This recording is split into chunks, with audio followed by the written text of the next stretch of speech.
World Cup is a lot like New Year's Eve. Okay, in which everyone talks trash about it in the buildup. Everyone says they don't care. Everyone says they're not going to make plans. They're not going to participate.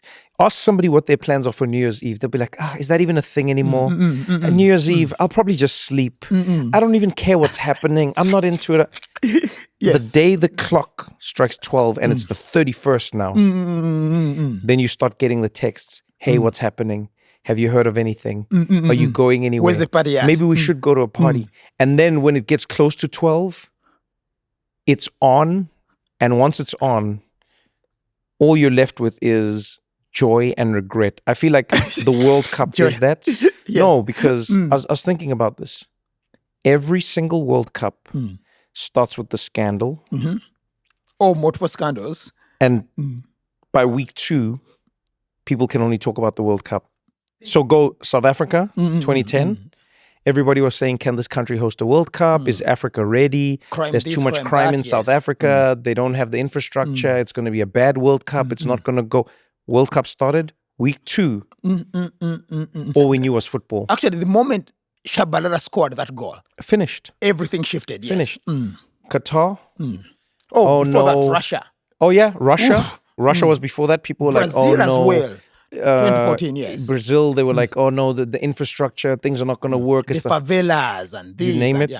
Russia, people like, the visas are going to be a disaster. Russia's not going to let people in. Should Russia even be hosting a World Cup came? People were just like, it's World Cup time. We'll get back to that later. Yes. Qatar was the same. US, week 2. I don't know about you, maybe it's just my feed.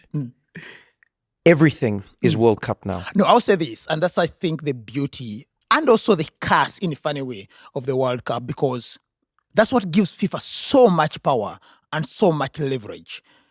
They are in control, or they're the custodians of this thing that's so powerful that can shift narratives. So the World Cup, when you talk about Qatar, like before it happened, some people were even going to boycott it. Yeah, I mean, the English media was essentially threatening to boycott Qatar. But then the moment the ball is kicked. You know what it is? Actually, before the ball is kicked, once people see David Beckham, they change all their geopolitical views. Yes, but it's funny that you in fact, I think it's like any party. You can say what you want about a party. If David Beckham walks in... Yeah. Now, let's all of a sudden the party's changed. Let's stand up, yes. No, but like it's... as I was saying, it's the great power of this beautiful game. And FIFA, fun enough, has done so much to disfigure the face of the beautiful game. But because the game is so popular, and once it starts, everything is out of the window. So the US, people are going about, everything that's wrong with the US. Yeah. Then the moment the game started, now everyone's just talking about the games. People are discovering different sides of America because they're getting to meet real Americans as opposed to Americans being represented by their government. Can I say that's something that has truly made me realize how powerful the World Cup is? I've always known that the World Cup has the power to introduce, people from all over the world to a nation that they may have had a one-sided opinion of, or like a one-dimensional opinion of, rather. I didn't think the same would hold true for America. And yet, if you've been online, the fan experiences of the World Cup and the fan experiences of America, funny enough, there's the German guy, Freddie, I think his name is. Oh, who is going out? Yes. He's become like the most adored fan in America now. Freddie is a German guy who's just in America, who's just having a great time, just loving everything about America, meeting people, shocked at how friendly they are, discovering how big the portions are, enjoying like all the things we love about America. Giant trucks, giant cars, giant worlds, giant supermarkets. He's gotten so popular. I think he got an invite to the White House. He was on a flight that was delayed and he was going to miss a game. And then airlines just stepped in and they were like, no, Freddie, we got you. We're going to get you on another flight. That's when I was like, okay, this is power. When an airline in America is actually trying to help people. To help a customer, yes. No, but also I agree with you because America, unlike other countries, has been overexposed. We watch it in pop culture, watch it in movies. watching music videos. Yeah. So you would think there would be nothing to discover. Qatar, you've never heard anything about it. So when the World Cup goes there, there's a chance to discover a side of Qatar that you haven't seen before. But America, I didn't think that for people America. are Yeah, familiar with America. I honestly didn't think that for And then, America. yes, like the people in Lawrence, Kansas, Yeah. they are like funny, weird, meet cute. Yep. With Algeria, Yeah, and then yeah. this romance that has gone and no, you know. You would think Scottish fans have drunk Boston dry. Oh my God, yes. You never thought that would happen. You never thought Boston would go like. I didn't think it was possible. Boston would go like. There's not enough alcohol. Yeah. In Boston, yeah. I genuinely didn't think it was possible. The bars, no, but I think also like if you combine Scottish people with Irish people, because the Irish people in Boston were drinking the bars dry, and then it's been beautiful. It's why normally they go like, oh, you can't use the World Cup to sports wash or sports launder your image, and that's why I think. But this is okay. Let's get into this. Is it sports washing, or rather, let's ask the question this way, because people will say the World Cup is sports washing. Yes, you use a major world tournament to show a side of your to lighten or brighten the image of your country in the world, despite what's going on. But then there's a part of me that goes, is it sports washing, or is it maybe doing not the opposite necessarily, but like those Americans who are experiencing, or rather those Europeans and those Africans and those South Americans and very few Africans. You're not wrong. Yes. You're not wrong actually. Yeah, way more Europeans, but they are experiencing America in a way that they wouldn't have otherwise, and I think America's also experiencing them in a way that they wouldn't have otherwise. Like the effect that the Norwegian fans have had on Americans. For the first time in my life, I've seen Team USA people trying to come up with actual chants for their team. Yes, apart from we shall win. I believe that we shall win. They see the choreography. I believe that that is terrible. Yes, they see the choreography. That's objectively terrible. Or just USA, USA. That's fine for like 3 minutes. Yes, you can't chant it for an entire game. Yes. 90 minutes. Defense. Come on, man. Defense. Come on. Yeah, you need a few. Come on. I still say, if you have to tell the team what their job is. To remind them. Come on. Yes. Like football fans, you just get to sing and like reminisce about the beauty of your team and its legacy. You get to sing joyous songs. Meanwhile, in American sports, you have to like literally tell the people what to do. Yes, this is the part where you defend. This is the part where you defend. This is the part where you defend. You know what I mean? You make it seem like what are you doing? You make it seem like American athletes are like goldfishes.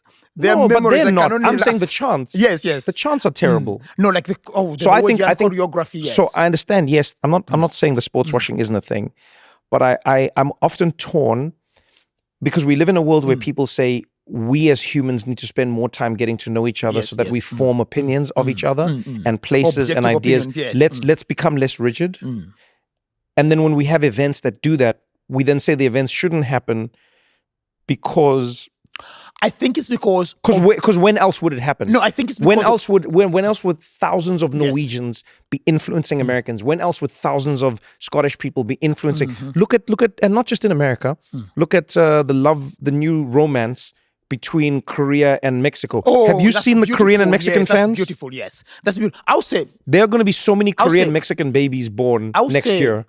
Funny that you talk about the impact, the external impact on the insiders, and then the insider impact on the outsiders. Because when we went to Qatar, remember we were having a conversation with one of the top guys in the organizing committee, and he told us Qatar actually didn't want the World Cup. The people of Qatar didn't want the World Cup because they thought all these foreigners who are coming in, they had only seen videos of English hooligans. Oh, yeah, that's true. And they went like, all these animals are coming into Qatar. They're going to rape our women. They're going to vandalize our buildings. Yeah. And then people came over, and then I remember he told me distinctively that he remembered the turning point was when Qataris were turning up and actually giving fans water. Because Qataris realized, not all foreigners are English hooligans. Yeah. And then foreigners also realized not all Qataris think the same as their government. Yeah. They don't think LGBTQ people should be executed. They don't think all these things that we were told, or they don't think that immigrants should be so.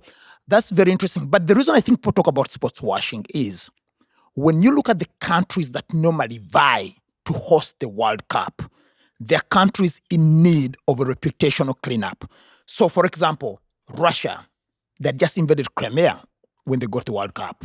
Yeah, but I'm not saying that's not true, but they had to bid for the World Cup long before they invaded Crimea. But I'm saying when the World Cup came, it helped their image. They went from, Russia, not a candidate for neighbor of the year, to, Russia, spasibo. They are not as cold as they seem.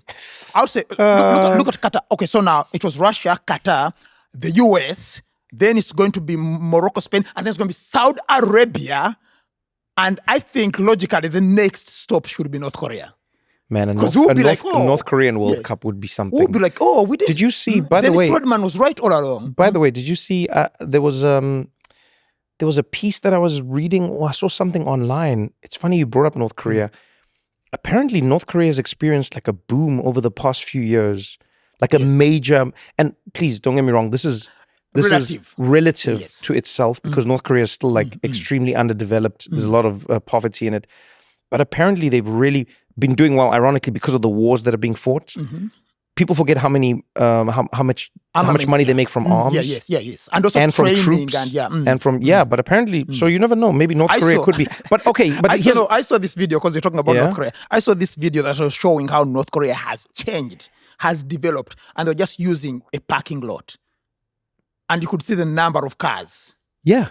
The technology even. Yes, the technology. No, the technology. Like, but this is what I mean. As much as people will say you should keep a state a pariah to punish them for their actions, I sometimes wonder if the opposite isn't more true. Can you keep a state a pariah if you bring them into the fold? That's FIFA's argument. FIFA's argument always is you can't bring the football can help bring a country into the international fold. Right. So like when outsiders go to Qatar, Qatar, just by that interaction alone, it's almost like, when you hear about Europeans going and meeting these uncontacted tribes in the Amazon, just the interaction alone has like benefits to opening up. I don't think you can start diplomacy without diplomats. That's a very good, that's FIFA's argument every time. When we take football to these places, those places are always almost like it's an eye-opening moment for them. Yeah, but even not even taking it to the places, look what the World Cup has done. How many people in the world knew Cape Verde was even a thing before the World Cup? How many people knew Curacao was even a thing? Speaking to you now, Curacao has a point. They have a point at the World Cup. Yes. You know what I'm saying? Yes. And they got that point against Ecuador, a team that did extremely well in the qualifying. Yeah, golden generation as well of Ecuador. Like, so for they Curacao... scored for like a heartbeat there. They were toe-to-toe with Germany. And for them, it was a win. No, it was a win. But then again, as you see, Cape Verde, their goalkeeper going from, a few hundred followers to 9.4 million, 11. Yeah. It shows that power of the World Cup. But again, man, I can see what the activists are talking about, because the government will always use... Because anytime you give something as powerful as the World Cup to a power-hungry maniac, they'll always abuse it. But as you're saying, also once it brings people together, because if you look at the people who love the beautiful game, or in the case of America, the people who didn't love but now have fallen in love because they're seeing Norwegians choreographing this Viking rowing thing, or they're seeing like Scottish people just having. Yeah, man. I think it's. Look, I think both arguments have merit, but I think we shouldn't take for granted the lasting legacy. And the impact this will leave of just bringing humans together. We live in a world where so many people form their opinions based on, maybe digital information. How many people can say their opinions of others are formed by an actual experience? That's all I'm saying. So I'm loving that part of it. Like, I actually love how for the World Cup, the scandals go away from geopolitics and they just go to the pitch, because now like the scandals are all on the pitch.